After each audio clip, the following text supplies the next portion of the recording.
Friends, मैं आपका mentor AK Singh और आज फिर हम अपने UGC नेट यानी कि UGC नेट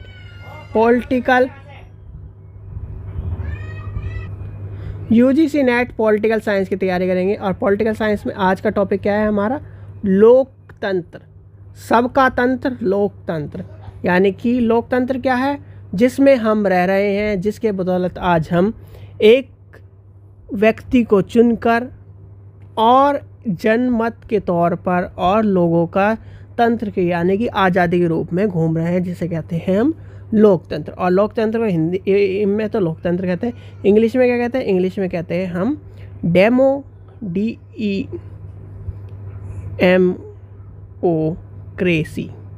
डेमोक्रेसी। ठीक है, चलिए तो सबसे पहले लेके चलते हैं डेमोक्रेसी है क्या, या लोकतंत्र है क्या। आपसे कोई पूछने लगे जी लोकतंत्र है क्या?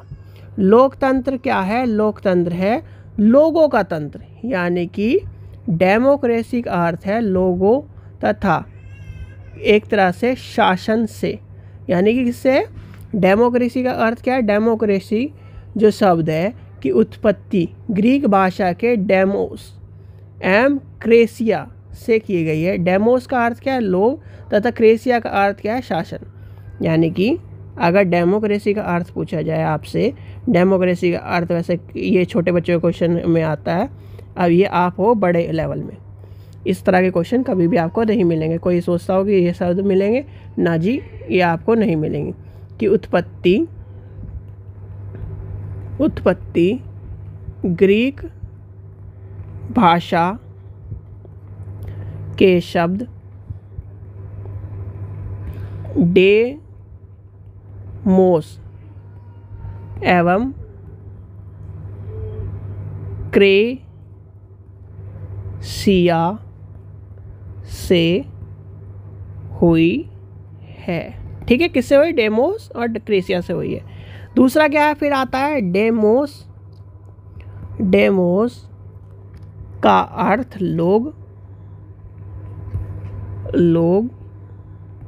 तथा क्रेसिया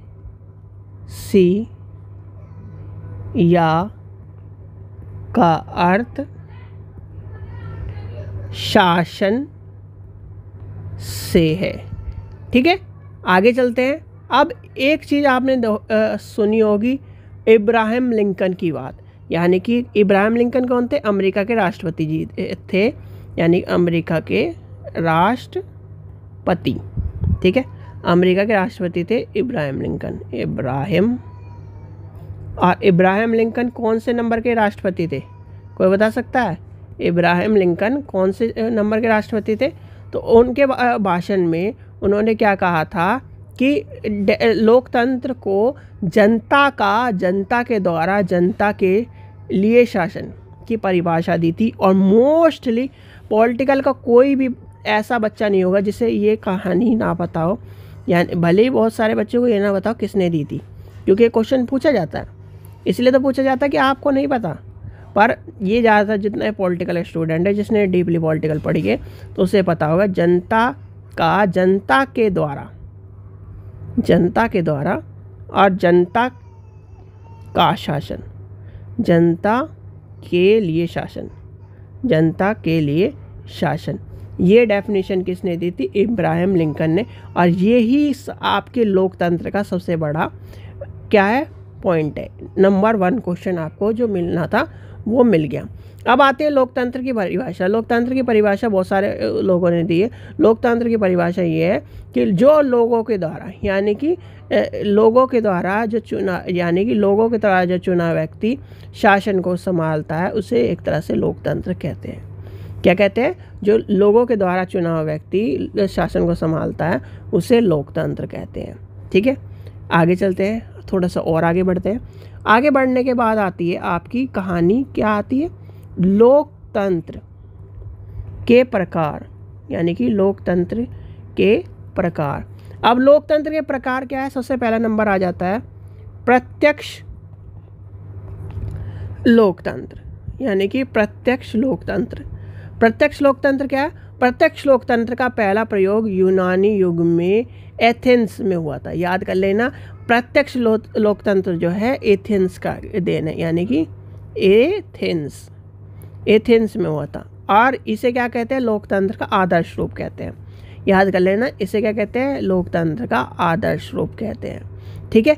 आधुनिक युग में प्रत्यक्ष लोकतंत्र की संकल्पना रूसो के विचारों से पाई जाती है। यानी कि आधुनिक में क्या होगा? यानी आधुनिक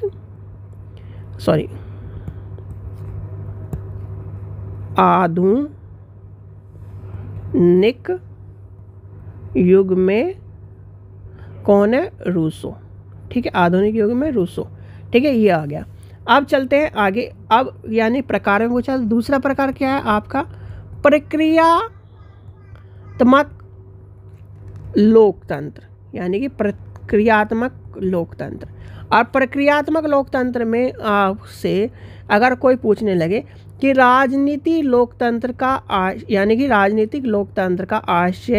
प्रक्रियात्मक लोकतंत्र है। याद कर लेना, राजनीतिक लोकतंत्र का आशय प्रक्रियात्मक लोकतंत्र है। यानी कि प्रक्रियात्मक लोकतंत्र को प्रतिनिधित्व, शासन, मत व्यवस्था, मताधिकार इत्यादि के द्वारा शासन किया जाता है। जैसे कि हमारा कौन सा है? जो प्रक्रिया, जैसे सीधे सीधे अगर वर्डिंग पे लेके चले, जो प्रक्रिया से चलता हो। जैसे प्रक्रिया क्या है? सबसे पहले आप क्या करोगे? अपने मेंबर किसी को भी चुनोगे, यानी कि चुन के आप क्या करोगे? वोट डालोगे उसके लिए। आपने अपने दिमाग में सोच लिया जी ये काम करता है, ये हमारे लिए काम करेगा। आपने सोचा, फिर उसके लिए क्या करने गए? वोट डालने गए। वोट डालने के बाद क्या? वो चुन के आया। चुन के क्या है वो? यानी कि वो आपके प्रक्रिया को चलता रहेगा। जो यानी कि प्रक्रियात्मक का मतलब जो हमारे PM है, जो हमारे CM है, जो हमारे ये पार्षद है, वो क्या आएंगे? प्रक्रियात्मक लोकतंत्र में आएंगे, जिसे हम चुनते हैं। याद कर लेना, जिसे हम चुनते हैं वो प्रक्रियात्मक, जिसे हम चुनते हैं वो प्रक्रियात्मक। समझ में आ गई आपकी कहानी? प्रक्रियात्मक कहानी। फिर आता है, नेक्स्ट आता है आपका तत्वात्मक लोकतंत्र। ये क्या है? सामाजिक और आर्थिक लोकतंत्र का आशय तत्वात्मक लोकतंत्र है। और इसे क्या है? मूलतः सामाजिक कल्याण, राज्यों के कल्याण, राज्य के निहित, मताधिकार, चुनाव, प्रतिनिधि, शासन इस के रूप में माना जाता है। ठीक है, तो ये आपको समझ में आ गया। यानी कि लोकतंत्र के टाइप समझ में आ गए। लोकतंत्र के टाइप में ये टाइप समझ में आ गई। यहाँ तक की कहानी समझ में आ गई। अब आगे चलते हैं, थोड़ा सा और आगे चलते हैं। जो हमारे क्या है, जो मॉडल्स पूछे जाते हैं या फिर अलग अलग मॉडल्स से पूछे जाते हैं, वो आपके यानी कि अब जब से टॉपिक इस तरह का हुआ है तब से इतने टॉपिक पूछे नहीं जाते। जो पूछा जाता है आपसे, जो मॉडल का उल्लेख है, वो 1-2 मॉडल जो है, सबसे पहले जो पूछा जाता है मॉडल्स के बारे में सबसे पूछा जाता है, यानी कि संरक्षणात्मक मॉडल। ये एक बार क्वेश्चन आ चुका है, तो इस चीज़ का ध्यान रखना। मॉडल ये किसका है? लॉक और बेंथम का। लॉक और बेंथम।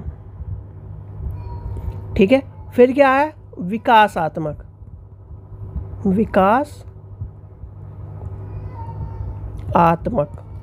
मॉडल। विकासात्मक मॉडल क्या कहता है? विकासात्मक मॉडल कहता है रूसो और मील, यानी कि जेम्स मील। ये भी आपको पूरे नाम भी पता होना चाहिए। और आगे आता है साम्यवस्थावादी मॉडल। ये क्या आ जाएगा? विशिष्ट वर्गवादी और बहुवादी सिद्धांत। ठीक है, ये आपके आ जाएंगे। यानी कि मेनली जो मॉडल है ये सबसे ज़्यादा पूछे जाते हैं। ठीक है। फिर आता है, यानी कि आपसे अगर एक पूछी जाए तो रचना आ जाती है, तो रचना में जो इम्पोर्टेंट है वो मैं आपको लिखवा देता हूँ। रचना कौन कौन सी इम्पोर्टेंट है। एक तो सबसे ज़्यादा आपसे पूछी जाती है इसकी लोकतंत्र में क्या बोलते हैं, इब्राहिम लिंकन की पूछी जाती है। और ये रूसो की पूछी जाती है, लॉक की पूछी जाती है। तो ये आपको पता ही होंगी, ये आपको लिखवाने का यानी कि टाइम वेस्ट करने का कोई फ़ायदा नहीं है। अब जैसे आगे चलते चलते हम लोकतंत्र के मॉडल्स या इस तरह की चीज़ें पढ़, यानी लोकतंत्र के मॉडल पढ़ लिए हम। लोकतंत्र का विकास क्या है, यानी कि लोकतंत्र के विकास को लेके चले तो 3 चरणों में बांटा गया है। एक तो पहला चरण यानी कि 1800 से लेकर 19वीं तक।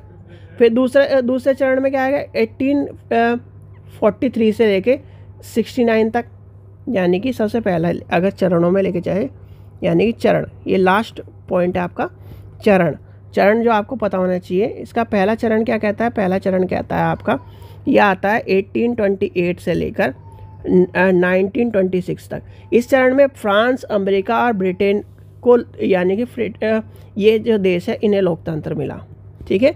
दूसरे चरण में क्या आता है आपका, दूसरे चरण में कौन से हैं, दूसरे चरण आपका है 43 से लेकर 62 तक के, यानी कि 1962 तक के, जिसमें हमारा कौन आया था, इंडिया, इटली, पश्चिमी जर्मनी, अमेरिका, जापान, इज़राइल, ऐसे देश लोकतंत्र हुए थे। अब तीसरे देश यानी कि तीसरा जो चरण आया था, ये चरण भी आजकल पूछे जाते हैं तो इसलिए चरण भी यूजीसी के लिए इम्पोर्टेंट है। फिर आता है 1975 के बाद के चरण, और इसमें आया स्पेन, पुर्तगाली, चिली, अर्जेंटीना और पूर्वी यूरोप और अन्य देश जो है लोकतंत्र के हुए हैं। तो ये आपका लोकतंत्र का आपको पता होना चाहिए। ये था आपका छोटा सा टॉपिक जो आपके लोकतंत्र के बारे में आपको बताता है। ठीक है बच्चों, चलिए आशा करता हूँ आपको वीडियो पसंद आई तो लाइक करें, चैनल को सब्सक्राइब करें, वीडियो को ज़्यादा शेयर करें। Thank you.